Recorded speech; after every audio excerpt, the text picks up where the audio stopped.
Hello everyone, welcome to the Concern podcast.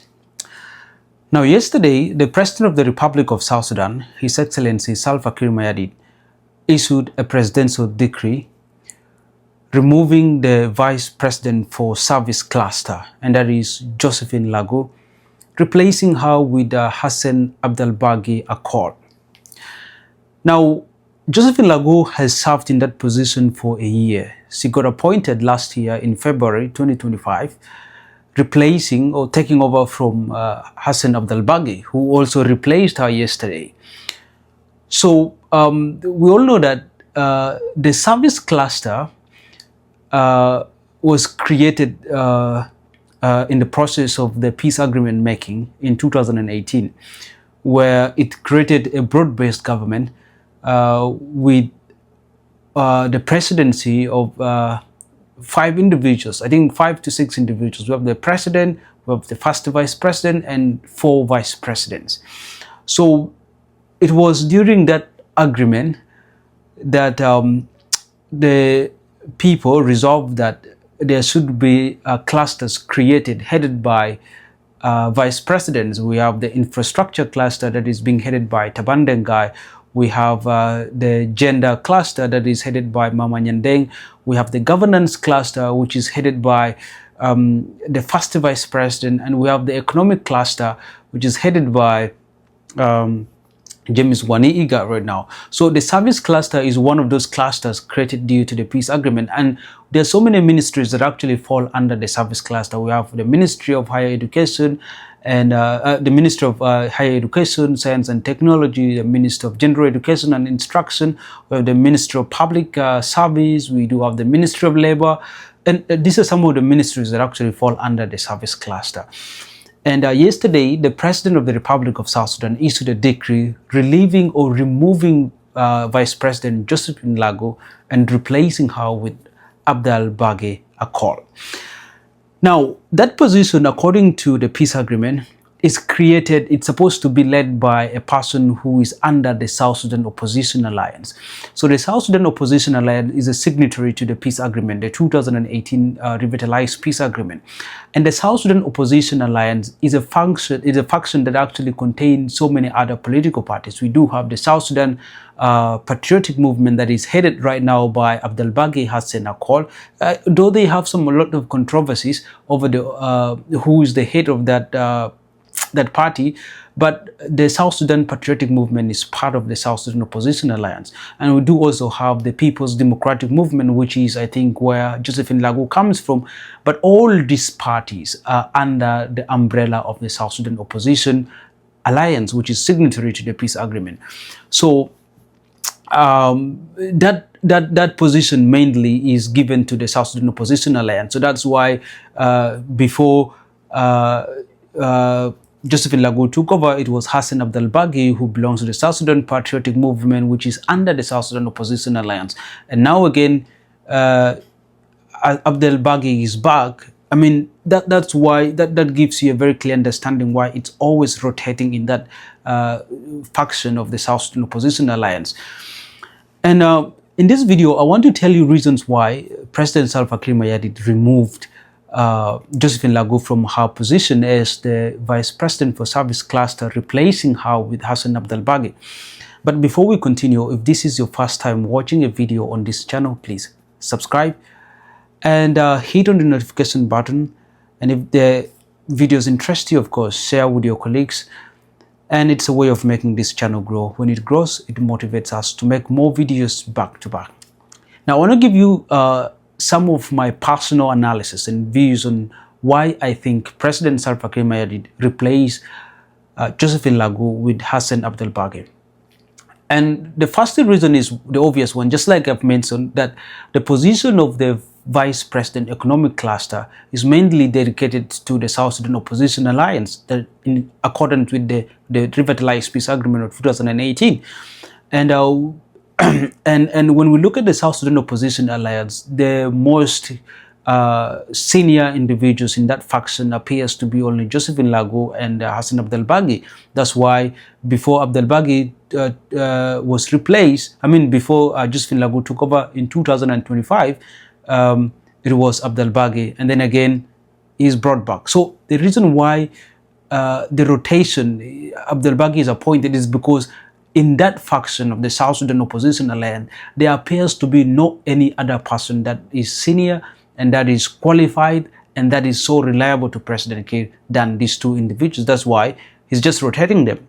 Otherwise, if there was someone who is senior, who is qualified, who's an individual who is, who has all what it takes, then I believe President Kiir would have appointed that person. But at the moment, the South Sudan Opposition Alliance appears to be having only these two individuals that are senior and that President Kiir believe are so much close to him and that are reliable. That is the reason why President Kiir appointed Hassan Abdelbagi. But also, when we look at the Abdelbagi, and this could be the second reason why he appointed Abdelbagi, is because recently, late last year in December, Abdelbagi handed over the South Sudan Patriotic Forces, which is, I think, the arm wing of the SSPM, the South Sudan Patriotic Alliance, movement. He handed over those forces to President Kiir, saying he wants these forces to be integrated into the SSPDF. And therefore, I think that moment created some kind of reliability where President Kiir looked at Abdelbagi and say, like, this is a man that appears to be so much reliable. Because whereas other factions are trying to defect, to go out from the government and try to divide their forces and go separate from the SSPDF, Hassan Abdelbagi tried to integrate his forces with the SSPDF. And I think that is a very strategic move that actually won his reappointment, if I'm to analyze.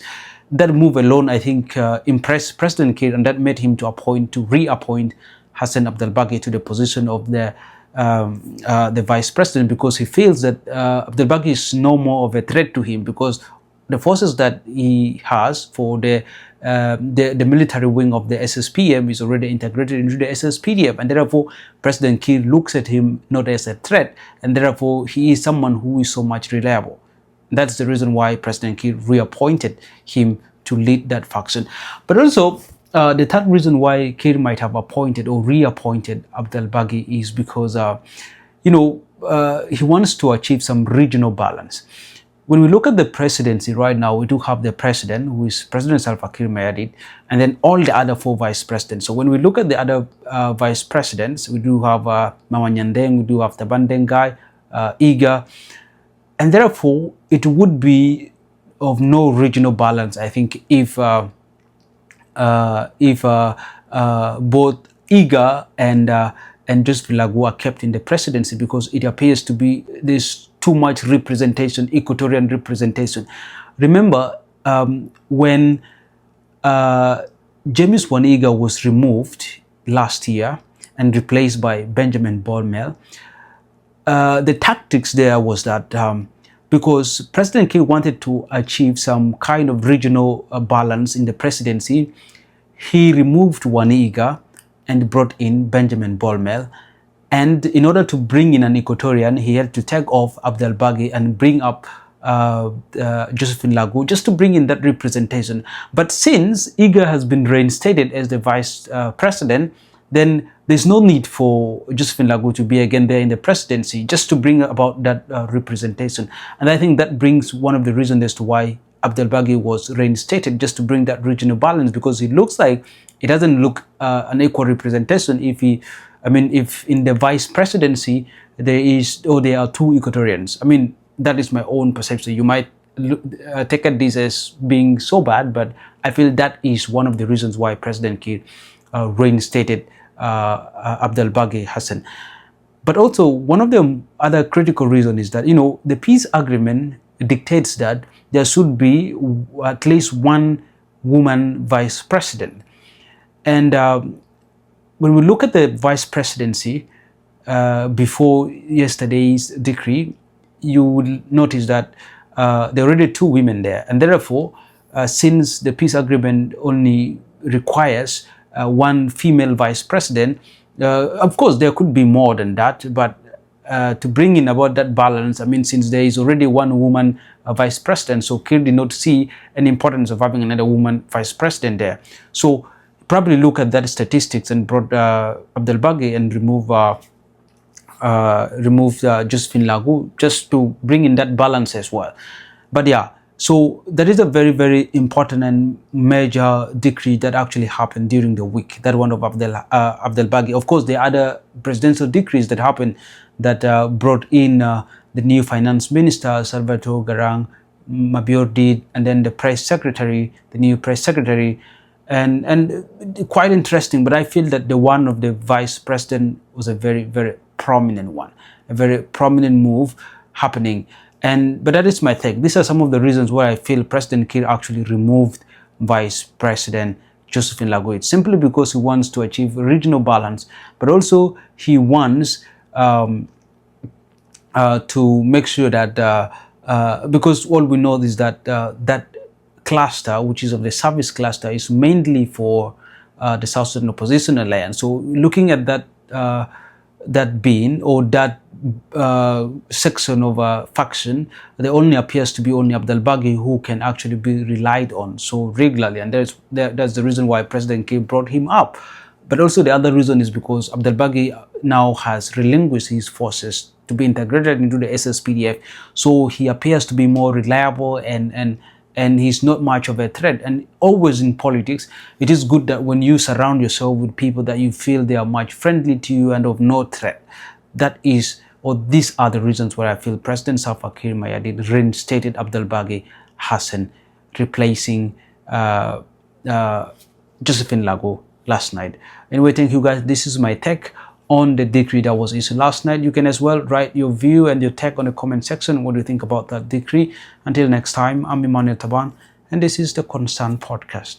Before we close today's episode, here's a quick message from our sponsor, Wanit.co. If you've been planning to build a website but the cost has been holding you back, Wanit.co makes it affordable and stress-free this time around. Whether you are an individual, a non-profit organization, or a business, Wanit.co designs professional websites starting from as cheap as $250. Individuals can actually launch with a starter website of up to 7 pages and a free email, or choose an advanced option with unlimited pages, a professional portfolio, and branding support. For non-profit organizations, they can select flexible packages from basic websites to premium solutions with e-commerce features and ongoing support. And for business companies, Wanit.co delivers company-ready website with hosting, staff training, and multilingual options and online stores. And the best part of it is actually that you can build your dream website within your budget. Wanit.co is an affordable, accessible, and professional partner. And to get started, you can actually visit Wanit.co or email them at info@wanit.co, or you can get in touch with them through their WhatsApp number at +1 226 504 3322. Wanit.co, proudly affiliated with Jobs to Apply. And if you're wondering of what I'm talking about, here are some samples of website created by Wanit.co. You can see them right here.